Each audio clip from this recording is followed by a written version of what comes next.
ng ng family ni Alyang at saka ng mama, papa. Ayan, thank you po. And then, ayun. Wala daw, ayun. So, thank you again. Mag-inuman na lang tayo pagka magaling na ako. Ito po. Tapos, ayun ba. Thank you din sa kay Mama Janice kasi kahit yung mga malalayo, okay. Thank you po.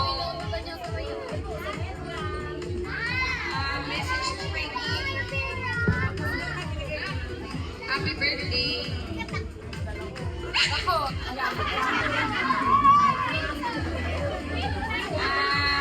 Nag-usap na kami kagabi na heart to heart na kami, kaya sabi na lang po yun.